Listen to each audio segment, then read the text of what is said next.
ఈరోజు కథ నా నువ్వు నీ నేను రచించిన వారు వనజ గారు. Thank you Vasudha, thank you so much అని చెప్పి నా చేతిని గట్టిగా పట్టుకొని ప్రెస్ చేశాడు. ఆ మాత్రం దానికి కూడా నా మనసు సహించక సున్నితంగా నా చేతిని వెనక్కి తీసేసుకున్నాను. ఇంకా కొన్ని డేస్లో కాలేజ్ స్టార్ట్ అవుతుంది కదా, వచ్చేలేపు చూడు మళ్ళీ పాత వీరాలా అయిపోతాను అంటూ నవ్వాడు. ఇంకేమనలేక సైలెంట్గా బయటికి వచ్చేసాను నేను. వీరాని ఇలాగే వదిలేస్తే ప్రాబ్లం అవుతుంది. సిచ్యువేషన్ ఎంత దూరం వెళ్తుందో తెలియట్లేదు. వీరా గురించి విరాట్కి తెలిస్తే ఏమనుకుంటాడో అనుకుంటూ బయటికి వచ్చి లతని తీసుకొని రిటర్న్ వచ్చేసాను. జరిగింది కళ్ళ ముందు మెదలగానే అనవసరంగా వెళ్ళాను అనిపించింది. మళ్ళీ ఒకవేళ నేను వెళ్ళకపోయి ఉంటే వీరాకి ఇంకా సీరియస్గా అయ్యేదేమో అన్న ఊహ కూడా నన్ను భయపెట్టేసింది. ఏమో, బయట వాళ్ళ కోసం ఆలోచించి సొంత వాళ్ళని ఇబ్బంది పెట్టడం అంటే ఇదేనేమో. విధి ఇలా ఉంటే ఎవరేం చేసినా ఆపలేము అనుకుంటూ కాస్త పెయిన్ తగ్గడంతో అలా బెడ్కి ఆనుకొని కూర్చున్నాను నేను. విరాట్ మళ్ళీ టిఫిన్ తీసుకురావడంతో అమ్మకి చెప్తాను నాన్న గురించి అని మెల్లగా అన్నాను తనతోటి. అత్తయ్య వాళ్ళు ఆల్రెడీ బయలుదేరారు, లంచ్ టైంకి వచ్చేస్తారు.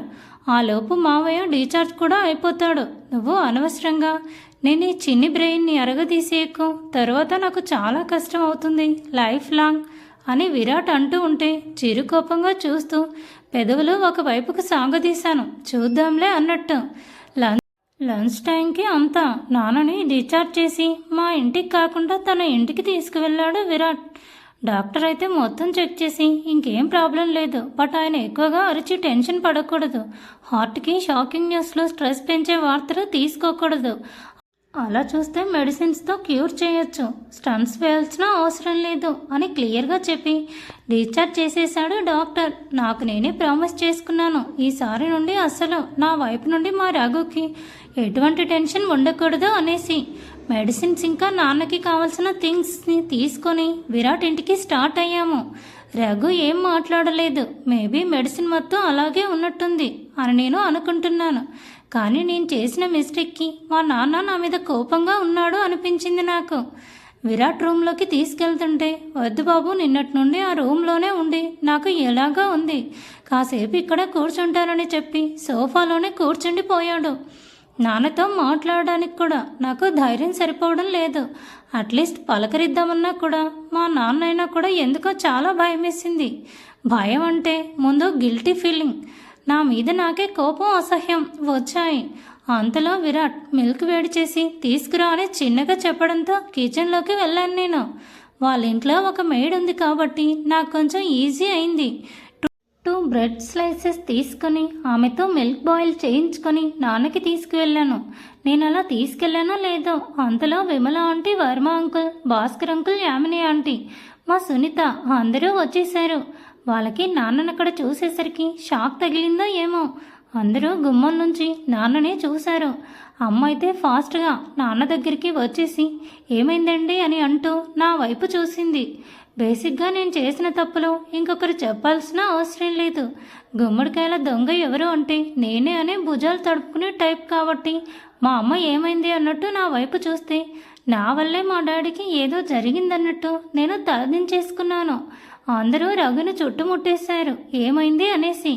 కానీ నాన్న ఎవరికి సమాధానం చెప్పలేదు.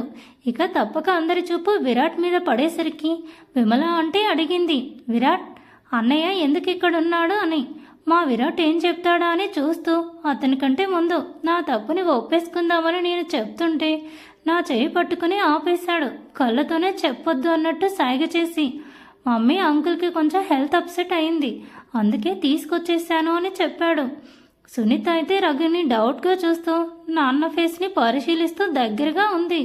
మేము కూడా బెంగళూరులోనే కదా ఉన్నాం, మరి మాకు తెలియకుండా నువ్వెప్పుడు ఇక్కడికి వచ్చావు అని విరాట్ని వర్మ అంకుల్ అడుగుతుంటే, డాడ్ కొన్ని ఇంపార్టెంట్ డాక్యుమెంట్స్ కావాల్సి వచ్చాను నిన్న ఫ్లైట్కి, సో వసుని ఒకసారి మీట్ అవుదామని వాళ్ళ ఇంటికి వెళ్తే అంకుల్కి హెల్త్ అప్సెట్ అయింది, ఇంకా ఆంటీ కూడా ఇక్కడికి వస్తారని వాళ్ళిద్దరిని తీసుకొచ్చాను అని చక్కగా మల్లెపూలు అల్లినంత ఈజీగా ఒక కథ అల్లేసి చెప్పాడు. శ్రీ విరాట్ వర్మ గారు మంచి పని చేశావు అని భాస్కర్ అంకుల్ కూడా చెప్పేసి నాన్నని రెస్ట్ తీసుకోమని. జర్నీ టైర్డ్నెస్ వల్ల అందరూ ఎవరి రూమ్కి వాళ్ళు వెళ్ళిపోయారు. విరాట్తో మాట్లాడాలి అనుకున్నా, కానీ అంతకంటే ముందు మా రఘుతో మాట్లాడాలనిపించి ఆయన రూమ్కి వెళ్ళాను. ఒక్కడే పడుకుని కనిపించాడు. మాట్లాడదామని ముందుకు వెళ్ళి నాన్న అని పిలిచాను. బుద్ధుందా పండు, నీకెంత ఏజ్ వచ్చింది, కానీ ఏజ్కి తగ్గ మైండ్ మెచ్యూరిటీ రెండూ లేవు. ఎందుకు ప్రతిసారి ఇలా టెన్షన్ పెట్టి అల్లరి చేస్తావు? కాస్త కూడా సీరియస్నెస్ లేదా అంటూ రఘు గట్టిగా అడిగేసరికి నాకు ఏడుపు తన్నుకుంటూ వచ్చేసింది. నిజంగానే చాలా ఏడుపు వచ్చేసింది. ఉన్న చోట నిలబడిపోయి ఏడుస్తుంటే నా భుజం చుట్టూ చేతులు వేసి ఎవరో తడుతుంటే వాస్తవంలోకి వచ్చి ఉలిక్కిపడ్డాను నేను. చూస్తే ఎదురుగా విరాట్ ఉన్నాడు. నాన్న తన రూమ్లోనే పడుకున్నాడు. ఏమైంది వసు, ఎందుకు ఏడుస్తున్నావు అని విరాట్ అడిగితే ఏం చెప్పాలో తెలియక చుట్టూ చూసుకుంటూ, అంటే ఇంతసేపు నేను భ్రమపడ్డానా అనుకుంటూ ఏం లేదు అని చెప్పాను. నా 2 చెంపలు చేతుల్లోకి తీసుకుంటూ, చూడు మామయ్య నిన్ను ఏమీ అనరు, నువ్వంటే ఆయనకి అంత ఇష్టం. ఫస్ట్ నీ మనసులో నుండి ఆ గిల్టీ ఫీలింగ్ తీసేయి ముందుగా అని చెప్పి బొటన వేలుతో కన్నీళ్లు తోడ్చి నాన్న దగ్గరికి వెళ్ళమని పంపించాడు విరాట్. నాకు అసలు అర్థం కానిది, నేను చెప్పకుండా విరాట్కి నా ఫీలింగ్స్ ఎలా తెలుస్తాయి అని. మేడ్ ఫర్ ఈచ్ అదర్ అంటే పెయిర్ అందంగా ఉండటము, సమానంగా ఉండటము కాదేమో. ఒకరి మనసులో ఏముందో ఇంకొకరికి తెలియడమేమో మేడ్ ఫర్ ఈచ్ అదర్ అని. ఆ క్షణం నాకు అర్థమైంది. నా మనసులో ఏమైందో కనిపెట్టేశాడు. మరి అతని మనసులో ఏముందో నాకెలా తెలిసింది? ఏమో, నేను ఇంకా అంత ఎదగలేదేమో అనుకుంటూ ఫస్ట్ అయితే తిడితే తిట్టని, కొడితే కొట్టని, రఘుతో అయితే మాట్లాడాలి అని రూమ్లోకి వెళ్ళిపోయాను నేను. అమ్మ ఫ్రెషప్ అవుతున్నట్టుంది. నాన్న ఒక్కడు రూమ్లో పడుకొని ఉన్నాడు. నాన్న దగ్గరికి వెళ్ళాను. ఆయన చేతి మీద చెయ్యేసి నాన్న అని పిలిచాను. నిద్రపోయినట్టు లేడు, జస్ట్ కళ్ళు మూసుకొని ఉన్నాడేమో. నా పిలుపుకి వెంటనే కళ్ళు తెరిచి ఏంటి పండు అన్నాడు. అప్పటికీ మళ్ళీ నా కళ్ళు వర్షిస్తూ బొగ్గుల మీదకి జారిపోయాయి కన్నీళ్ళు. నాన్న పైకి లేచి కూర్చొని కన్నీళ్లు తుడుస్తూ, నా పండు ఎప్పుడు హ్యాపీగా ఉండాలి కదా, ఇలా ఏడుస్తుందా నా బంగారం, అసలు ఏడవకూడదు, ఎప్పుడూ హ్యాపీగా ఉంటూ అల్లరి చేస్తూ మమ్మల్ని కూడా హ్యాపీగా పెడుతుంది అని నాన్న ఎంత చెప్తున్నా కూడా ఇంకా ఆగక గట్టిగా ఏడుస్తూ నాన్నని హగ్ చేసుకొని అలాగే ఉండిపోయాను. నా తలను నిమురుతూ రఘు కూడా అలాగే ఉండిపోయి ఉన్నాడు. సారీ నాన్న, నా వల్ల ఇలా జరిగింది కదా అని నేను చెప్తుంటే నా నోటి మీద వేలేస్తూ, నీ వల్ల కాదురా, జరగాలని ఉంది, జరిగిపోయింది, నిన్ను నువ్వు తక్కువ చేసుకోవద్దు, నువ్వేదో తప్పు చేసినట్టు ఫీల్ అవ్వకు అని నాన్న చెప్తుంటే అలాగే ఆయన వల్ల పడుకుండిపోయాను. పండు నాన్నకు బాలేకపోతే మళ్ళీ వచ్చి ఒళ్ళో పడుకుంటావని అమ్మ బయటికి వస్తూ అరిచింది. సునీత పడుకొని కాసేపు అని నాన్న అమ్మని అరిచాడు.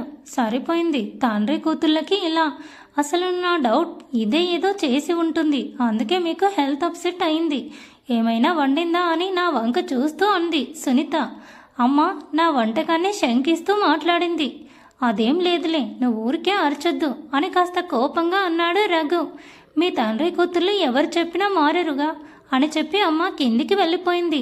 నాన్న అమ్మకి నిజం చెప్పేద్దామా అని నేను అడిగితే, మీ అమ్మ వట్టి మొద్దు నాన్న, మనం అంత మెచ్యూరిటీ అమ్మకు లేదు, ఇప్పుడు చెప్పకపోతే వచ్చిన నష్టం ఏముంది అంటూ, సరే మమ్మీకి చెప్పకూడదంటే నువ్వు నాకు మాట ఇవ్వాలి అని చెప్పాడు రఘు. ఏంటా అని తింకుతున్నట్టు ఎక్స్ప్రెషన్స్ పెడితే, నువ్వు మళ్ళీ ఏడవకుండా ముందు ఎలా ఉన్నావో అలాగే నా పండులాగా ఉండాలి, అలా ఉంటానంటే మమ్మీకి చెప్పను అన్నాడు మా నాన్న. ఇంతేనా? పండు ఎప్పుడూ హ్యాపీగా ఉంటుంది, ఎందుకంటే పండు డాటర్ ఆఫ్ రాఘవ కాబట్టి అనగానే నా నుదుటి మీద ముద్దు పెట్టుకొని నా బంగారం అని గారాబం చేశాడు నాన్న. అలాగే ఆయన గుండెల మీద పడుకుండిపోయాను. మినిమం కామన్ సెన్స్ కూడా లేదు కదా అలా పడుకోకూడదని. కానీ ఏం చేస్తాం, మా నాన్న నాకంటే ఇంకా చిన్నపిల్లాడు, పెయిన్ వస్తుందని తెలిసి కూడా నన్ను గుండెల మీద పడుకోబెట్టుకున్నాడు. నేను కూడా అక్కడే ప్రాబ్లం అని తెలిసి కూడా అలాగే పడుకుండిపోయాను.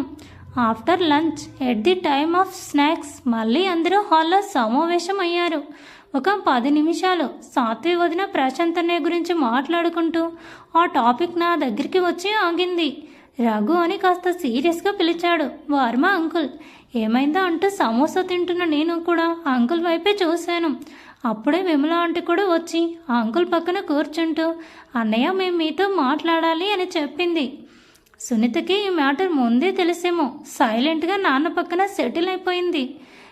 సంథింగ్ ఈజ్ ఇంట్రెస్టింగ్ అనుకుంటూ సమోసాని గ్రీన్ చట్నీలో ముంచుకుంటూ తినడం ఆపకుండా మా పేరెంట్స్ వైపు విరాట్ పేరెంట్స్ వైపు చూస్తూ ఉన్నాను. ఏం మాట్లాడతారా అన్న ఎదవ ఆతృతతో. అప్పుడే స్టెప్స్ మీద నుండి దిగుతూ వచ్చాడు నా హీరో. పెద్ద ఇతనే అందంగా ఉన్నట్టు తెగ బిల్డప్ ఇస్తున్నారు. మేము అందంగా లేమా అనుకుంటూ నా పని నేను చేసుకుంటున్నాను. రాఘవ గారు, సునీత గారు, మీ ఏకైక పుత్రిక కుమారి వసుధను మా ఇంటి కోడలుగా చేస్తారా అని సగౌరవంగా వర్మ అంకుల్ విమల ఆంటీ అడిగేసరికి నోట్లోకి పోవలసిన సమోసాలోని మసాలా ముందున్న ఫ్లోర్ మీద పడింది. పొరబోయి విమల అంటే ఒక చూపు చూసేసరికి నోటికి చేతిని అడ్డం పెట్టుకుంటూ ఒకసారి ఏం విన్నానో వాళ్ళు ఈ మాట్లాడిన గ్రాంధిక భాషని తెలుగులోకి అనువాదం చేసుకుంటూ నా మైండ్ స్లోగా జరిగింది రిజిస్టర్ చేసుకోవడం స్టార్ట్ చేసింది. మరొకసారి ఆ పదాల అర్థం తెలియగానే కళ్ళు నోరు వదిలేసి షాక్ అయిపోయాను. విరాట్ నా ఎదురుగా కూర్చొని ఏంటి అన్నట్టు కళ్ళెగిరేసి ఓకే కదా అన్నట్టు ఐవింగ్ చేశాడు, ఎవరూ చూడకుండా. Pandu is back. Thanks for watching. Please subscribe my channel for more videos.